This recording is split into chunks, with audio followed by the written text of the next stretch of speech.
Week 16 of the NFL season, and the only thing I can think about is how am I going to watch as much football as possible, still go to church, and still fulfill all the family obligations of Go to Christmas. church twice. To church twice. So we'll talk about that difficult situation for all of us sports fans, which is great, right? It's everybody was Good so problem to excited have. at the beginning of the year, Yeah. like, oh, we have Christmas on Black Friday, and oh, we have Christmas, we have football on Black Friday, we have football on Christmas, we have football on New Year's Eve. Like, yes, all of that is exciting on the surface, and then you realize, oh, wait a minute.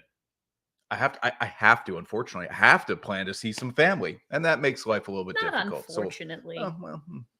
Depends. Fortunately. Some games to look ahead to. We will go through our picks. I'm really excited about our guest this week because it's out of what we would generally do. And we would say that about like comedians and actors, but some of that stuff has become kind of routine for us in a way. Like we love doing it, but it's almost expected that we dive into the entertainment world a little bit on this show. The professional bull riders are coming to Albany. Certainly not the first time. No, this would be a first for me, though. Okay, I've covered it for News Channel 13 in the past. Okay. It's wild, but we will talk with the 2022 champion, a New York native from Western New York, Daylon Swearingen. This is going to be great. Looking forward to that. That's coming up in about 10 minutes or so. It's real interesting. The questions. I mean, you're a very adventurous questioner to begin with. You don't ask like the run of the mill. Yeah. But this could go all kinds of weird. Maybe. Yeah. Just because it feels like that's kind of set up for it. Yeah, maybe. Are the Bills the biggest threat in the AFC? Who needs the game more, the Dolphins or the Cowboys this weekend? And Tommy DeVito makes good on a pizzeria promise. Let's get going on Onorato and Miller.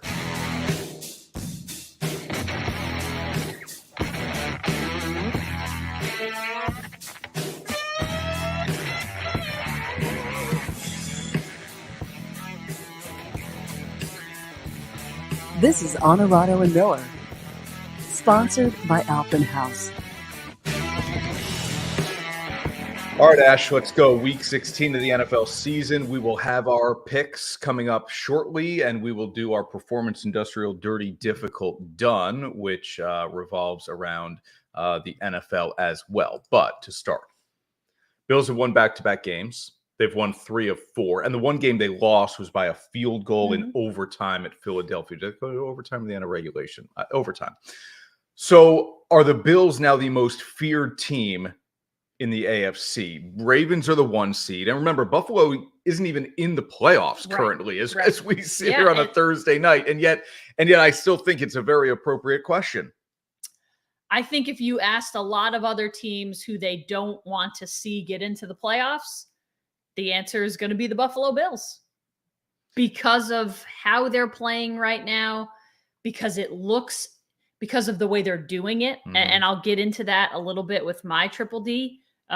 This is a different team. They have a different approach, a different philosophy since Ken Dorsey left. And I crushed that decision.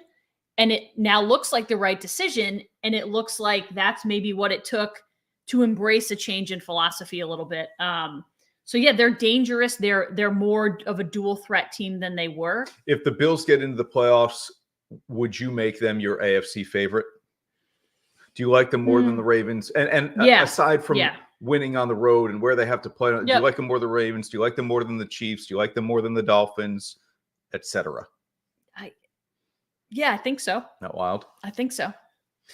Their road is not difficult. We'll talk about it a little bit later on here with the matchup that is looming for the last week of the regular season against the Dolphins. But Chargers, Patriots, Dolphins for Buffalo at 8-6. Certainly 11-6 is in their sights. Yep. And if they do go 11-6, they will likely, I'll say likely, win the division because Miami's road is awfully difficult. I'm with you. I think my Buffalo right now is a team that can go on the road and win. So send them to Kansas City. We've seen them win there before. Send them to Baltimore.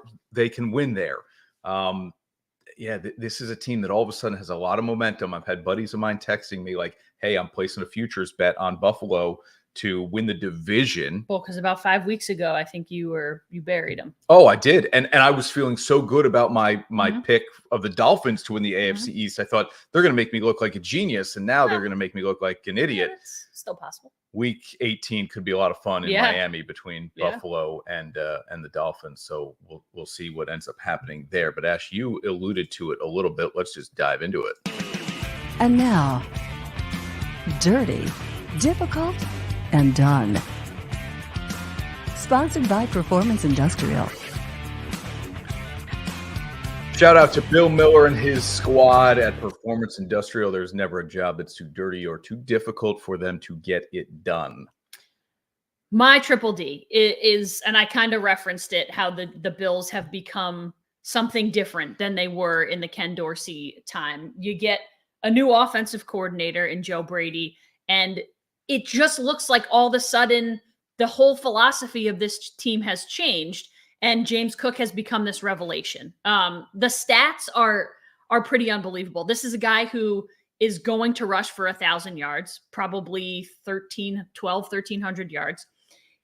He's got 2 rushing touchdowns, which, okay, no big deal, doesn't blow your mind. But when you combine that with the receiving, both came last week too, didn't they? When you combine that with the receiving yards, he's got 40 receptions. He's got 433 yards receiving and 4 touchdowns. And in both of those categories, receiving and rushing, more than about half of those stats have come in the last 5 games. Yeah. So that just tells you how much more they are relying on him. Josh Allen threw the ball 15 times in a win against the Cowboys. Fewer than 100 yards. And that was a mop-up, never close win. I mean, they absolutely dominated the Cowboys. They threw for 15 times. The next most attempts this season was 26. So, he was 11 attempts under his next closest attempts. And then the rest are 40 to 50. It's not even close. So it's amazing what James Cook has become. And just the idea of that Brady has had to go to James Cook more to make him a weapon, not only on the ground, but out of the backfield as a receiver. He's been unbelievable. Yeah. He's been unbelievable. And it has totally changed how people feel about the Bills. We just talked about it. And I think how other teams are going to perceive the Bills. Yeah. I'm with you. Cook has been a revelation. The idea of running the football has been a little novel for this team. It's the potential is so great in Buffalo, and we knew it before the season started that, hey, this is a team that get to the Super Bowl. But I also thought this is a team that has a window that's very small right now. It's closing. But the potential of Allen having only thrown the ball, would you say 15 times? And then if you ask him to throw it 40, he can still go win a game for you. So I'm telling you, they're dangerous right now. But I can't remember the last time we saw something, and maybe it's because it's a New York team that I'm paying more attention to it, but we saw a change at the coordinator position that has flipped the philosophy of a team the way that it has, and that they've gone to a player that they hadn't really, been relying on before. Yep. It just seems like a total shift. And it's amazing, number one, that it works, but number two, that you do it. To be able to convince the head coach and or management that, hey, this is what we're going to do. We're going to change what we're doing. Obviously, it wasn't working prior. There it is. Right. If something isn't working, try something else. Yeah, but that's a big shift.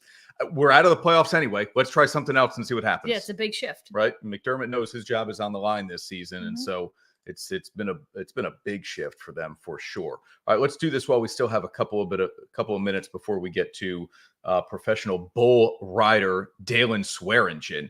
Aaron Rodgers activated by the Jets, but will not return this season. No surprise. No. They've been eliminated from the playoffs. It makes you wonder if this was always a little bit of the carrot being dangled and never really fully intending to play, right? Yes, right. The pessimists in us thought, this probably isn't legit, but it was fun to think about, and it was fun to watch him pregame warm up, and fun to think about him jogging on a treadmill and out at practice now, and those types of things. Listen, he's activated. He's on the 53-man. Still remarkable what he's been able to do in the rehab here. He's still going to practice, and that's why they keep him on the roster versus bringing someone else up and saying, no, you're not on the roster, you're not going to play. So he's going to practice because he's on the roster, but it's pretty amazing. It was amazing to see. And I think had the Jets gotten into the playoffs, maybe we're having a different conversation. Yes. Even if it's not until week 1 of the playoffs, even if it's, you guys figure it out, get in. And if you get in, we let Aaron play. All right, quickly here. Sam, Merry Christmas to you, buddy. No ugly Christmas sweaters. I don't have many sweaters that fit these days at all. Yeah. So I just wear what I can. And obviously the decorations of the Onorato household are lacking this year. Rockman, yes, welcome to the Onorato Miller and sure, Rocco show. Merry Christmas, buddy. Sam says Miami wins this week. Bills won't win the division. Yeah, I mean, I still are we trusting Miami to they've got to get one, Dallas or Baltimore. Yeah. I like the Cowboys this week, and that game is in our picks coming up later on in the show. I like the Cowboys this week, but yeah, if Miami can do themselves a lot of favors. Yep. We'll get to the transfer portal with Albany football, some of the talent that the Great Danes potentially lose. We'll talk about that later on in the show as well. But let's take a quick commercial break right now, 30 seconds. When we come back, 2022 professional bull riding champion Daylon Swearingen from Western New York. Back on Onorato and Miller with Daylon next. The temperatures are dropping, which means the holidays are right around the corner. 'Tis the season at Albany Ski Shop, where you'll receive up to 50% off top ski and snowboard brands like K2, Vocal, Nordica, and LiveTech. And check out our selection of footwear from Muck and UGG, as well as casual and hiking apparel from Patagonia and the North Face. We also have the latest in winter fashion from Fly Low, Marmot, Obermeyer, and Helly Hansen. And an Albany House gift card is the perfect gift for the adventure on your list. Albany House in Amsterdam and Clifton Park. And now, back to Onorato and Miller. Sponsored by Albany House.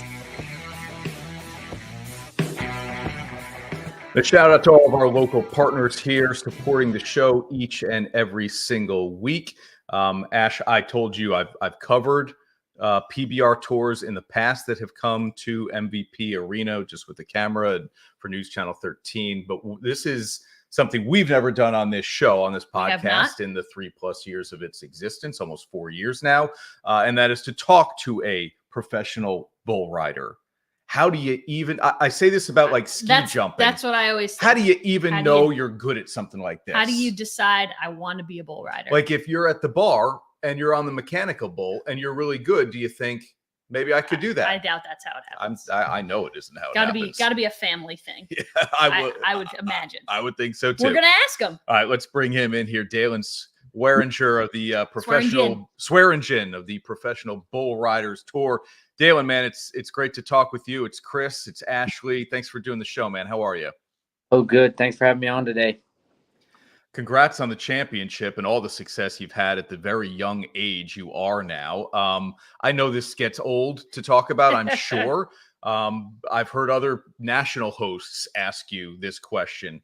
How do you achieve what you've been able to at such a high level, coming from such a small town? People who live in New York, I think you'd say he's from Pittsford, New York, and they'd say, where is that? And then I looked at the map and I thought, well, I drove from Ithaca to Buffalo a bunch of times with my buddies when I was in college. I probably drove right by it and didn't even know. Oh, yeah, for sure. I think it's just kind of, it doesn't really matter where you're from. If you want something, you work at it and you go get it. I like that. We asked before we brought you in, how do you become a bull rider or know that it's something you want to do, that you're good at? Right. Is it like a family thing? Is it something that people did that you knew? How does this happen? Yeah, for me, it was just a family deal. Like my whole family's always been involved in rodeo and stuff. And so I just kind of picked up, I started riding sheep and calves and, just kept working my way up. A lot of falling off, trial and error, Okay. How old were you when you first were on a sheep, I guess? I don't know. Or your first experience? I think me and my brother, we probably started riding sheep when I was 4 and 5, and we just kept working our way up. And that's where it all started. When I was a young toddler, I don't remember this. I was, younger than 2 years old. My parents tell me that sometimes I would ride the golden retriever around the house. Is there an animal that enjoys having a human, other than maybe a horse, having a human ride their backs, or are they all trying to get you off? I think the bulls, they enjoy it. Like, I have a bull, and he's been to the PBR finals, and he's been there and done everything he can do. And like, I can go sit on them and rub them and ride them around. But when they get in the buck and shoot, they know what their job is. Yeah. They're just like a racehorse, and I think they love doing it. So this is an ignorant question because I don't know. You don't get to choose the bull you ride at competitions, correct? Because like that would be it would feel like an unfair advantage if you were like grooming your bull to be like, hey, don't buck me off.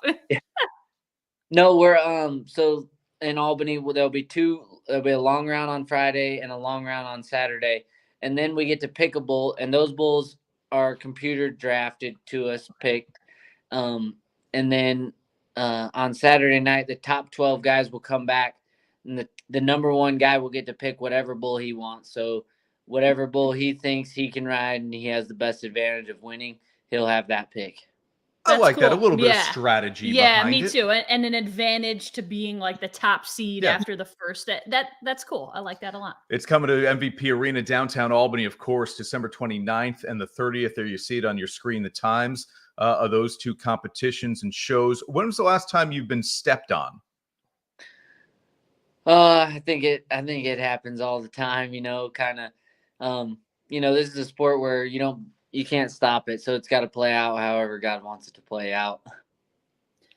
Daylon, first and only New Yorker to compete at this PBR event in Albany, but you're also the first ever New Yorker to be crowned PBR world champ. That was back in 2022. Does that mean something to you? And particularly, does that mean something to your town? Because I'm sure when you come from a small town, that means even more than it would if you were from Albany, New York.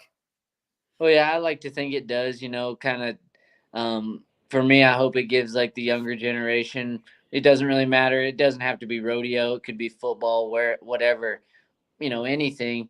When you set your mind to do something, you can do it. And I hope that's what they get from it. I mean, you'll be the hometown favorite for sure in Albany coming up here at the end of the year. Did you know this sport could take you as far as it has? As we were just doing a little bit of research about you, I see you popping up on these national TV shows. What did you think would be your career when you got into professional bull riding?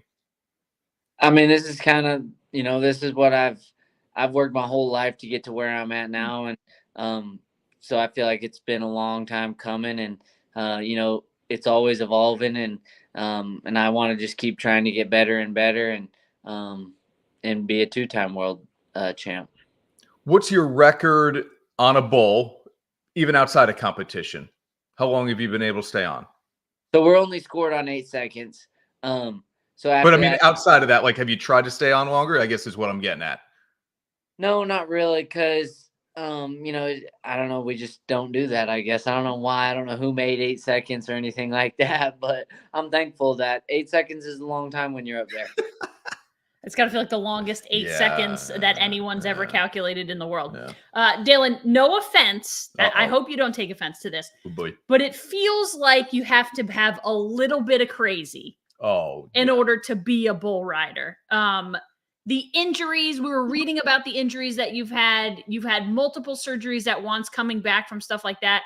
What's the worst injury you've ever had? And do you just kind of expect like, yeah, probably once a year, twice a year, I'm going to have something that may take me some time out. I may need surgery. Like, it seems a little crazy.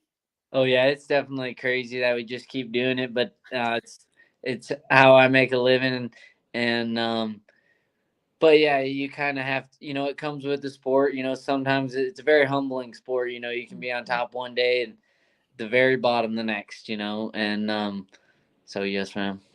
Okay, if nobody has, obviously we've all kind of mostly seen highlights or video of this stuff, right? But if you've never been in the arena for PBR, people go to the MVP arena at the end of the year, man. What are they getting? They're getting great bull rides. this is the start of the new season already. And so it's going to be great bull rides, probably some great wrecks too. You know, everybody likes to see a good wreck. But like I said earlier, like this is a sport where once that gate opens, it's going to play out however God wants it to. Sometimes it's going to be really good, and sometimes it's going to be a little scary. And but that's what the joy in bull riding is. Do y'all get to get out and enjoy the towns you see on tour? And if you do, give us a spot that you've really enjoyed. Yeah, I like to try to kind of go a little bit at, wherever we go, go check the town out and see what was going on. And I think we were in Johnstown, Pennsylvania, which is a really small town in Pennsylvania weeks ago, and went walking around there. And it was kind of cool. It's cool to go to see different spots, Currently ranked number 14 in the world, which to me is pretty mind blowing. What are the goals for this year? Like, do you automatically set out to get back on top and win another? Now that you've won a world title, is that just kind of always going to be the goal since you've put the bar pretty high for yourself here? Yeah, I think set the goals high and just keep working to achieve them. But that's definitely my goal is, this year's to be the world champ and, just to keep my body healthy and keep it feeling good. You ride bulls. Would you ever consider running with the bulls in Spain? I would definitely not consider running with the bulls. I've seen way too many videos there. Yeah, that seems, I don't know if it's worse, but at least there are people to like help you get out of the way when you fall off the bull in an arena setting, and nobody helping you get out of the way in the running of the bulls. Good point. Yeah. Last one from me, I think here. Do you cringe, Daylon, when American culture loses its mind over shows like Yellowstone and they start to put in stuff of bull riders? Like, do you watch that with a critical eye and think that's not at all what it's like? Or is it somewhat realistic? No, you can say no. Yeah, I don't really cringe or anything. I think, definitely walking around after Yellowstone came out and like, oh, everybody's like, oh, you must watch Yellowstone, Right. That was probably the biggest thing that. But in a way, it's good for the sport, right? It does draw some interest at least. And then maybe people educate themselves and realize, oh, wait, the real life athletes on these bulls are doing something at a much higher level. Oh, yeah, definitely. I think it was good for the Western industry. And, kind of sees, definitely there's, it's TV, but at the end of the day, there is some truth in it. Yeah. How do you, Chris said athlete, and that's what you guys are. How do you prepare? Do you just like practice by getting on a bull every other day? Do you work out at the gym like a normal, like the same way a football player would lift weights? Or, what is your regimen and when it comes to kind of keeping in shape for bull riding specifically? So I actually wrestled in high school and stuff, and I feel like that a lot. And so I kind of keep with that same kind of regimen, like a lot of core, like really controlling my hips. You can never outpower these bulls, but you can definitely, stay sharp and stay matching them. Very big on flexibility, and, just stuff like that. But I don't really get on very many practice bulls because at the end of the day, bull riding it's not a controlled environment, so it's really hard to practice in a controlled environment. One of the rules you're taught in journalism class early on is never say last question, because then I come up with other questions in my mind. So bear with me here. I'm new at this. I'm just curious, and I've really just two more here. Have you ever hustled anybody at a bar where there is a mechanical bull? No, I haven't. Those mechanical bulls, they like to throw me off pretty fast. What's the difference? That's a stupid question, but really, what's the difference?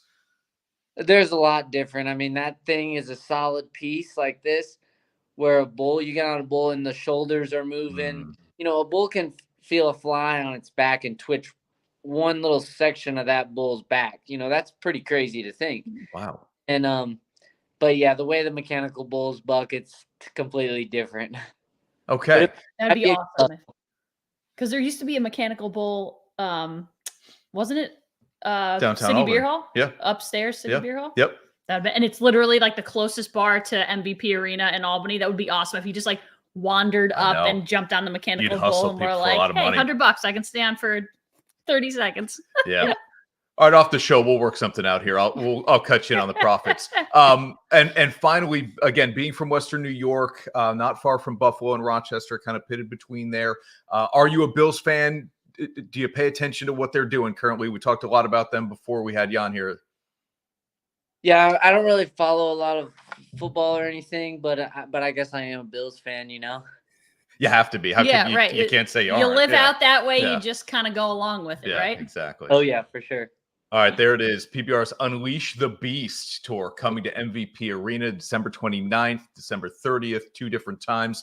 Check them out. Get your tickets now. It's a wild time. Like I said, I've covered the event for News Channel 13, just having the camera there. And being as close as they let you get anyway. Yeah. It's pretty wild.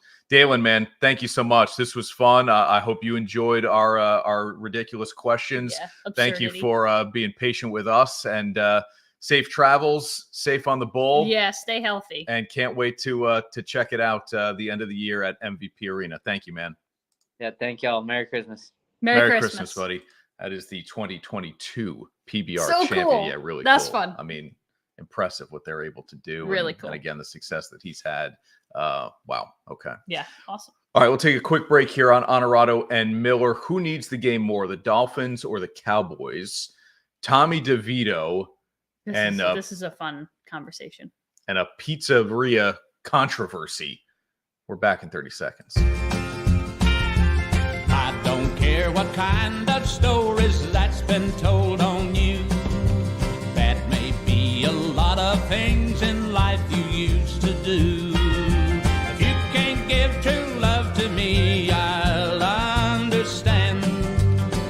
Just do the best you can. Michelob Ultra, 2.6 carbs and 95 calories. And now, back to Onorato and Miller. Sponsored by Alphen House. All right, that was fun with Daylon. Yeah, unbelievable. Love it. 8 seconds must feel like a lifetime Oh, on the back of a bowl. Sam says, speaking of bowls, Syracuse and South Florida, the Boca Raton Bowl. it's some weird website, Boca Raton Bowl. Oh, they've It's got like a something.com sponsor to it. Boca Yeah. Raton Bowl. Yeah. It's a Okay. mouthful. Surprisingly, Go ahead. the Cuse is favored without their starting quarterback and a bunch of other players in this bowl. We'll see what happens. All right. Well, that just leads me into this. Sam could produce the show at this point. I know he could.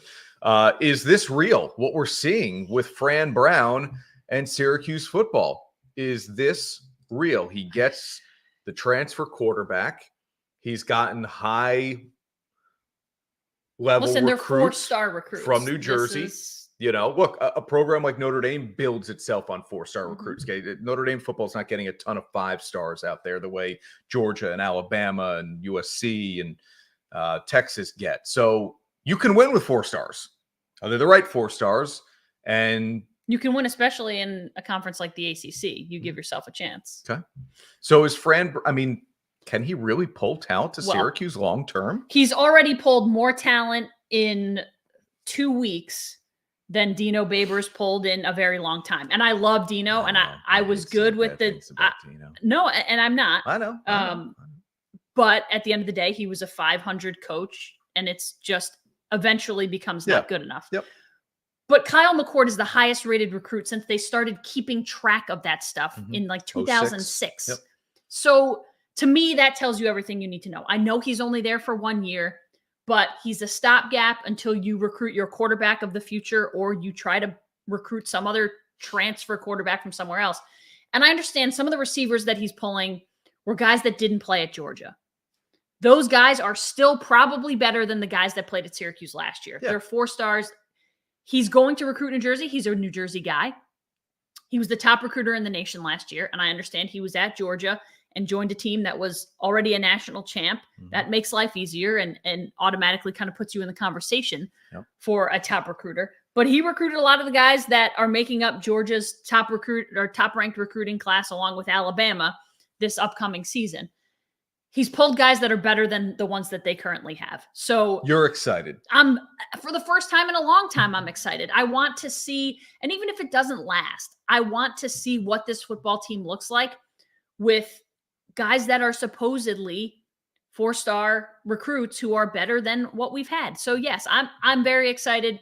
It seems like people really like him. They want to play for him. Mm-hmm. Ohio State's quarterback just went 11-1. Yeah. And if you told me he was going to come play for Syracuse next year, I would have named 50 other teams that he was going to play for before Syracuse. So that alone has me excited. Yeah, I mean, the glass half empty in me says, was he not going to get a starting job at a better school? Maybe. Right? Maybe he's leaving Ohio State because he knows he's probably not going to be the starting quarterback coming back next year. And then can he not get a starting gig somewhere else? Or did the possibility of Fran Brown really fire him up that much? I don't know. Listen, I think, and we had talked about this, he was kind of rumored to be going to Nebraska. He probably would have been the starting quarterback there. Yeah. But then Dylan Raiola was rumored to be leaving Georgia for Nebraska, which did eventually happen, not until yesterday or the day before. But that makes me a little wary because he's like, well, the competition's coming. I'm out. I'm going to Syracuse. You know you're going to get the starting job at Syracuse. You're there for 1 year. He's probably been guaranteed the job already, which is fine. Give him the job for a year. So it makes me a little bit wary, but he could have started somewhere else. Like, there's no doubt that he could have started somewhere else. Where? I don't know. But he chose to play in Syracuse, New York, and not many people do. Where is Reese Poffenbarger going to end up? I have no idea. Albany has a bunch of players that are in the transfer portal. And it's funny, like I was thinking about it today. And the first thing I say is, well, you're a victim of your own success. But you know what? I'll use the term mid-major here. At the FCS level, at the mid-major level, if you're talking football or basketball, you are not only the victim of your own success, you're the victim of your own lack of success. If the team is really good, that means players are playing really well, and they're going to seek higher level opportunities. If you stink, guys want out. So the portal has created a revolving door. I don't know and how. a constant challenge for coaches at the FCS in football and mid-major level in basketball. If you're really good, they're going to look for other opportunities. If you stink, they want out. Yeah, it's and I'm not being critical of the players here. Like, Reese, man, you were great. You were the best quarterback at the FCS level last year, arguably. Led the entire country in touchdown passes. So go for it, man. Go challenge yourself. That's cool. You deserve it. And that's what I would say about a lot of these guys is they deserve it. What stinks is that this has become, and particularly at FBS too, but particularly the FCS and at the mid-major level, being a coach at this level has become one of the hardest jobs that exist on this planet. I'm convinced of it.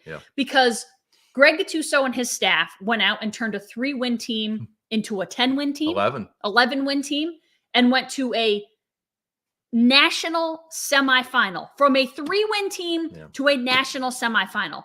That is a monumental achievement. No matter what way you cut it, because of how they recruited out of the transfer portal, because of how they recruited freshmen, sophomores, juniors to come play for them. And it's essentially been torn down to the studs. And now it's your job again to go out and recruit the portal and find all these guys who are going to do it again, except now it's a brand new team. This year was the second year of Reese with some of the receivers, and it took that second year. Well, now are you going to go back to a 3-win team before you can? Is it going to kind of be the cycle of like that pendulum of big swings? Because it feels like that's the challenge, is to not then go from being an 11-win team to a 3 or 4-win team. And that's going to be hard. Yeah, I think in talking with Greg a few times on the show this season, it feels like they're really post-COVID. 2019, they were really building something. COVID affected every program, not just Albany, really set them back. And now they're back, hitting an apex, right? And I don't know that it's such a steep fall off to 3 wins. I know that's not what you're saying. Like Yeah, I said, no, we're going to be 3 wins, but yeah. it doesn't feel like it's that steep of a fall off. I think this coaching staff has learned, okay, the portal has to be our friend. Mhm. We have to be active. We have to be proactive. And Greg they says, were. you know what? I kind of enjoy the portal. Like, yes, we're going to lose, but we can also go get guys, and they're immediately eligible. So it just, Sam's question here. Yeah, going to be harder, sure, but go challenge yourself. You only have so many years to play football, and Reese knows that. How many schools will be interested in him? I think a good amount of schools. Ash and I were texting about it this morning. Like, where does he end up? And I threw out schools like Coastal Carolina. They lost their quarterback. Is UCF too high of a reach? Probably, but I don't know. I mean, he's as athletic as any quarterback that is going to be in his class in the portal. You might look at his size and go, well, he's not tall enough, but he's not short. In college, you don't have to be tall to be an effective quarterback. 6'1". Yeah, it becomes an NFL issue. Yeah. But we're not even talking about the NFL. So I don't know. I'm curious to see. I'm interested to see where he ends up. One other Albany football note here is that Jared Verse did declare for the NFL draft. We knew that was coming. He's ranked as the number 2 pass rusher on a lot of draft boards. I've seen him still in the top 10, top 12. So, I mean, and again, not to pat Coach Gattuso on the back, but it's one of the biggest heists in the history of Albany football. Like, to recruit a guy like Jared Verse and to switch his position, because I believe, correct me if I'm wrong, originally he was a tight end, and they went and got him and said, we're going to turn you into a defensive end. And he became a Division I, Power 5, top 5 team, first round draft pick in the NFL kind of guy who got recruited to Albany. So this coaching staff deserves a ton of credit for what they've done. They've sought out talent that other people haven't seen, and they've used the portal to get, and Greg would say this, we've gotten Division II guys and Division III guys who were under-recruited to come play for us. And this is just the other side of it. It's a guy like Reese who maybe was under-recruited who now wants to go play at the next level. So props to you all. I mean, what a great season. And that was after, again, a 3-win season. So I just can't say enough good things about what they've been able to do with the situation you're handed, which is a really difficult one. Let's stay on the college football thing here. And Florida State is meeting to discuss a potentially leaving the ACC here. The money becomes an issue. The TV contract that goes through 2036, you're talking about maybe $120 million buyout. All that stuff is just on the periphery for me at this point. The conversation is about whether or not leaving the ACC everything is a knee-jerk reaction, right? The Florida State is the first ever Power 5 conference champion to be left out of the college football playoff, which again is only 4 teams, but it goes to 12 next year. So it'll never happen again. Leaving the ACC, how much of a difference does that make for the Seminoles?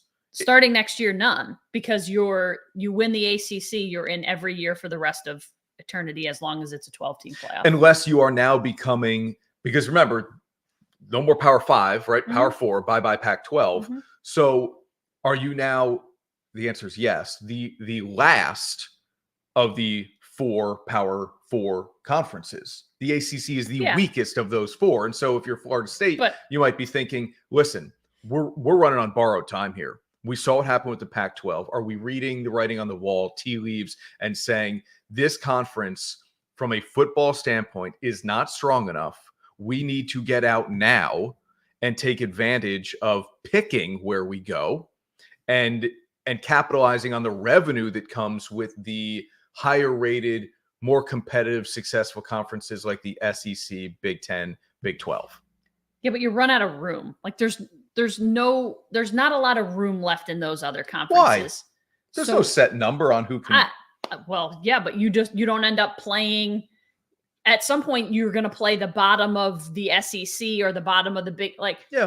You're not going to play everyone who's anyone in those conferences. Right. Schedule some non-conference games and teams will want to schedule non-conference. They beat LSU at the beginning of the year. I get it, but just keep doing that. You are not going to. If you win the ACC, you will never be left out again. It doesn't matter how many Big 10 teams, how many Big 12 teams, how many SEC teams. You could put 3 and 4 from each conference in, and there's still room for the ACC champ to be in. So you don't have to go anywhere. And I'm convinced that as long as Clemson exists and as long as Dabo Swinney is the coach there, that they're not going anywhere either. So if you have Dabo Swinney and Clemson and Florida State, and those are your only two really great ACC teams, and you get North Carolina and Duke to be good once in a while, I think the conference is good enough. I think it's good enough. It's funny, so many fans ripped Notre Dame for years for not joining a conference. Now it's like, why would you join a conference? Pretty soon we're not going to have conferences. I know, but who's going to play you? People will play Notre Dame. I know. Well, because they think they'll beat them. That's why. Well, that helps, certainly. But you get national exposure every single week. And not that, every game is on TV these days. That stuff doesn't matter. But there's still enough of a brand with associated with Notre Dame that it's a big enough deal. But yeah, at this point, it's like, why would you jump into a revenue sharing situation?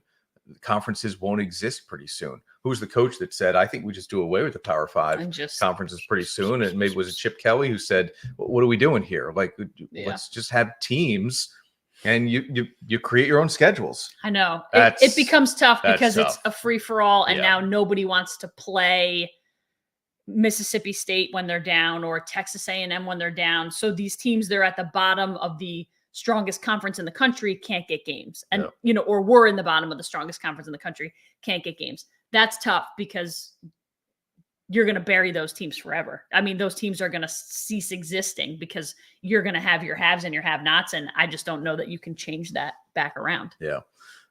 Nate's watching, our buddy Mohawk Honda, Mohawk Chevrolet. There is news happening here that people are reporting on our show, and we love that. This obviously is live streamed on Thursday nights. It then runs on TV over the weekends until we confirm some of these reports we're getting about a big tanker explosion in Schenectady, one of those bridges in Glenville. My goodness. We'll leave that on the sidelines for right now. This is, I'll laugh just because of the misspell. Mitch did correct it here, but he's a big Nebraska fan. Big Huskers guy. Thoughts on what they've been able to do as a program and getting Dylan Raiola. You talked about it a little bit before, Ash.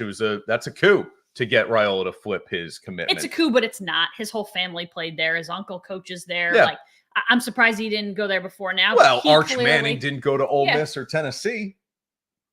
I get it, but he went to Texas. It's not like Nebraska has been the bottom feeders for the last decade since Tom Osborne left. They haven't been good ever. So he must see something. Yep. He must see something there, and he's been probably said, you will be the starting quarterback, which is why Kyle McCord was like, well, I'm out. If Dylan's coming, I'm out. Yep. Listen, great, but you need more than a quarterback. So that team has to get a whole lot better to be successful with a guy like Dylan Raiola. I mean, Rule has had success in college everywhere he's gone, Temple, Baylor, and now let's see what he can do at Nebraska. So maybe he is the right guy for that job, and maybe he just needed some time. Well, it took Harbaugh a little bit, not a ton of time. It took Harbaugh even a little bit to get Michigan turned around and for him to find the right quarterback. To cheat his way to the top. Oh, goodness. Ayo. All right. Well, with that, I'm going to take a break here on Onorato and Miller. When we come back into the NFL talk, we still have our Week 16 picks as well in a minute. Teams.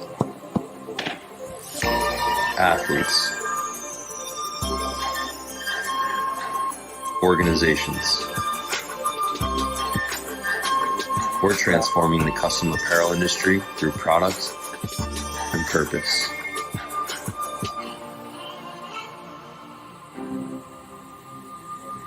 Claim your crown. At Marcella's Appliance Center, our commitment is to you, providing essential appliances that families depend on for cooking, refrigeration, cleaning, and sanitation, plus appliance repair. You can have peace of mind that Marcella's is here for you today and every day, like we have been since 1957, helping you make the right choice with trusted brands like Whirlpool, Maytag, KitchenAid, and many more. Shop Marcella's Appliance Center in-store, online, or by phone. We're here for you. And now, back to Onorato and Miller. Sponsored by Albany House. All right, our picks are in. We'll get to They haven't been very good for me the recently. records here coming up in a little bit. Let's get to this. We haven't talked about this yet. This is a so fun good. one. Was it Tuesday or Wednesday? I texted a group of us. Tuesday, I think. I saw the report that Tommy DeVito was no longer going to Tuesday, because it was a Tuesday appearance he was supposed to make at a New Jersey pizzeria. He was no longer going to that pizzeria. The pizzeria backed out or pulled out because DeVito's appearance fee apparently had doubled from $10,000 to $20,000 after his win on Monday night against the Packers. So the pizzeria said, well, we're a small family-owned shop. Like 10 grand is a lot of money. 20 grand's too much money. But now, we're good. And look, it was like, hey, it's a shame. We had a deal. Now we don't. What's up? How I'm amazed that we still haven't learned as athletes, as agents, as people, that the backlash you are going to face by trying to pull something like this is going to cost you so much money. His agent is an idiot. The PR is so bad that why would you even try this? Apparently there were text messages that were exchanged between the pizzeria owner and the agent. And so what ends up happening, DeVito goes anyway. And, did he get paid 10 grand or did he just do it for free? I haven't read enough about it here. He did it for free. Good. He should have. So he makes good on the promise here. But what are you trying to pull is my thing. Like I understand, especially somebody like Tommy DeVito. You have a finite amount of time to make some money. So let's capitalize on success. I'm good with that. But when you already have an agreement in place, just honor those deals and then go charge other people more money if you can get it. And this, fair? I don't know, but this feels like it was just a fast one by his agent to try to say like, hey, we didn't, and he did the skeevy of like, we didn't sign a contract. Correct. There was no contract. Okay, but you agreed to it in a text message. He's a backup quarterback for the New York Giants. He's going to make 10 grand in 2 hours. That's $5,000 an hour. Last time I checked, that's pretty darn good. Now you're getting greedy, and now you're messing things up for your guy. Oh, Tommy DeVito got smart, did the appearance for free, and now Mr. Agent is strictly for contracts, and he is hiring someone else to be the guy who handles appearances. Shocking, because clearly it went wrong. It feels a lot like this was a very agent. Have you seen what he's wearing? It feels like he's like playing into this whole ridiculous thing, like way over the top. He's over the top, but he's also not very good at his job. And it feels like Tommy DeVito knows that and has now hired someone else to handle his other business. Okay. Well, good on Tommy then. I agree. Right? I agree. Yeah. And now, Dirty, Difficult, and Done. Sponsored by Performance Industrial.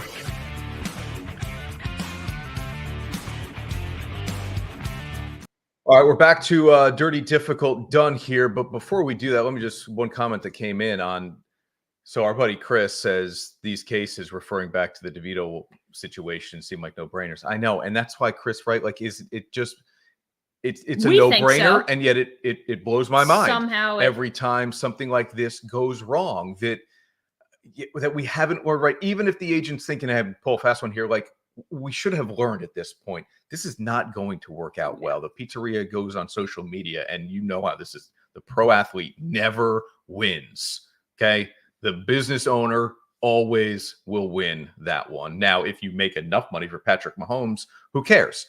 But if you're Tommy DeVito and you're trying to build off this success here, you got to take advantage of it the right way. I just ate a special at a restaurant called Tommy Cutlets. You did. That's true. Yeah. Bentley's down the street. That's Tommy right. Cutlets. Okay, we've got a real dilemma on our hands here, people. There is football Saturday, NFL football Saturday, Sunday, Monday. Now, being Catholic churchgoers that we are, we need to find a way to get to church for Sunday service and Christmas Eve service. Christmas service, yeah. Christmas service. Whether it's Eve or day. Also seeing and fulfilling the family requirements which would be Would you not call it requirements? okay. If you didn't see your family over Christmas, would you get a lot of heat for it? Does it feel like it's mandatory? As much as you might enjoy it, does it feel like it's mandatory? This is not. Of course, it's mandatory. Then it's a requirement. Holiday. Then it's a requirement. You know what's not mandatory? Football on Christmas. Not mandatory. That's optional.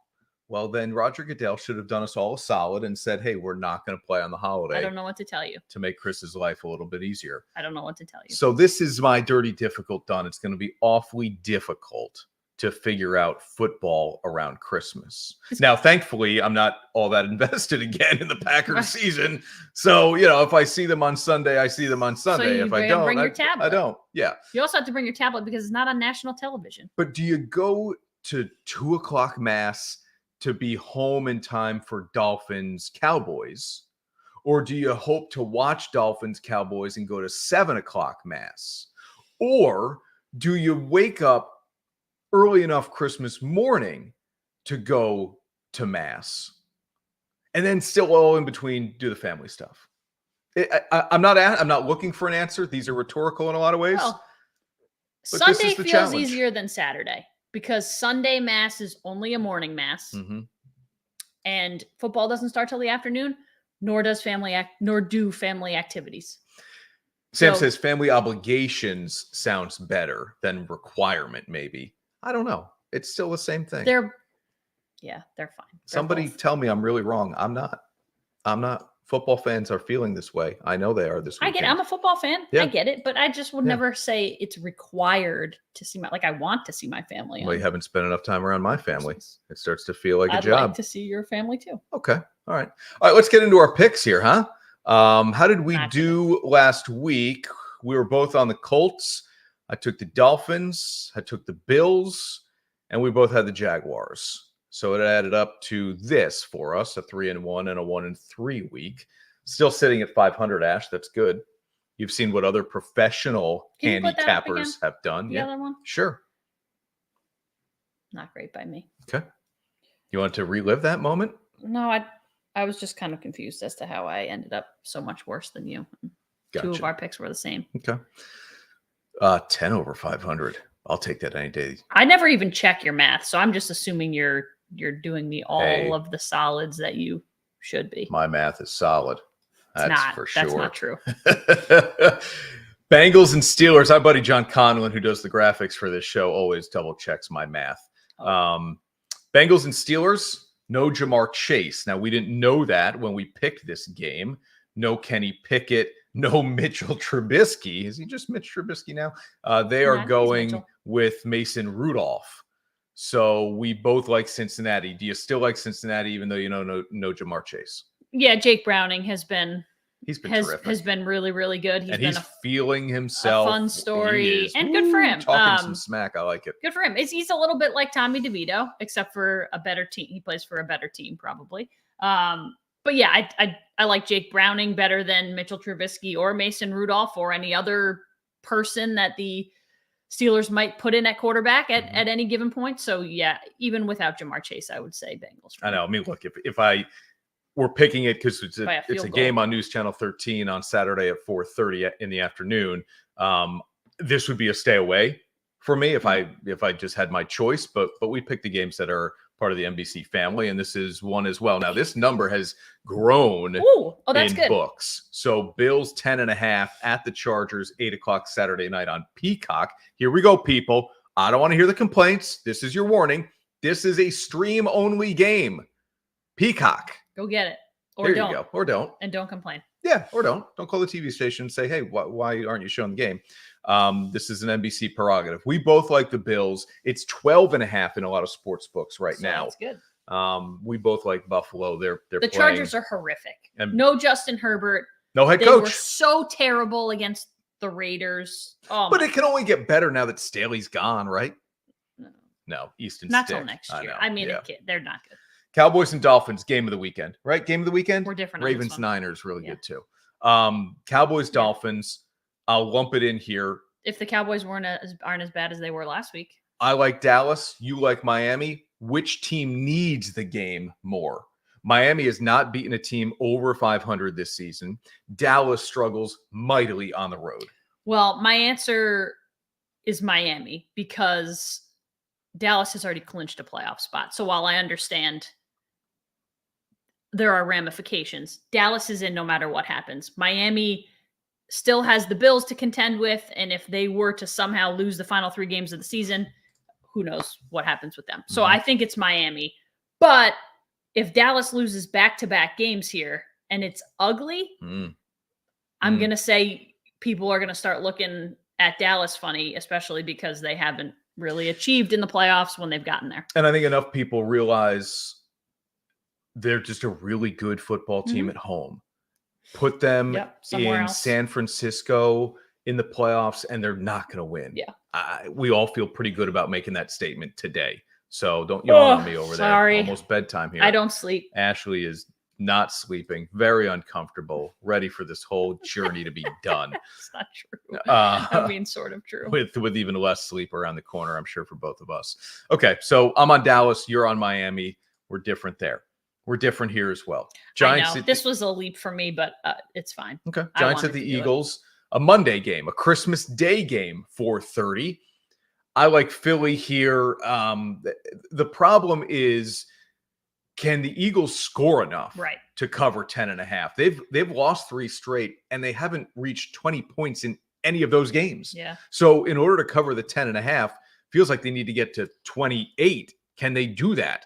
I'm going to say yes here, that something sparks this team out of a losing streak, and I'll take them to cover the big number at home. Yeah, this was a little tough for me, but the number was too big. And if we get the Giants team that had Tommy DeVito for that 3-game winning streak, I'm confident that they can at least hang to within 10. They weren't good last week. 24-6 to a bad Saints team is not good. And I understand that. I think they'll be better against a division rival. The 10.5 was too big. I'm just going to kind of say all right, I think they'll be better than they were last week. Okay, if you could only watch one game, is it Cowboys-Dolphins, or is it this one, Ravens-Niners, Monday night, Christmas night? Pace yourselves, people. Pace yourselves. A lot of football. We both have to work the next day, so... Ravens Steelers. I will be on no sleep the day after Christmas. I'm going to watch this game. Ravens and Niners, 5.5. We both like San Francisco, the home team. Yeah, I like San Fran. I've been down on the Ravens all year. I don't know why. You have been. They're the number one seed in the AFC. I know. But we just both said we thought the Bills would go into Baltimore and beat them. Well, they could. Yeah. I love the Niners. I think the Niners might be the best team in football. They are. So I'm going to go with the Niners because I don't think the Ravens are the best team in football. I don't think the Ravens are the best team in their own conference. Vegas knows more than I do. I'm a little surprised the number is what it is. Has it stayed there? I think so. I thought 4 felt right. 4.5 felt right. This is a little bit more than I thought it would be. But I still I'll give the points to Baltimore here. I'm with you. San Francisco is the best team in football. They continue to play like it. So here are the picks. We are different in 2 of the games this week. All right. We'll see how that goes. Hasn't gone well for me in the past 3 weeks. That's all right. You got 3 I need a bounce back. We got 3 weeks to go. This is fun doing it every single week. We will be live next week. We will be live Thursday night across News Channel 13's Facebook, X, and YouTube. Hope you will join us then. Merry Christmas, everyone.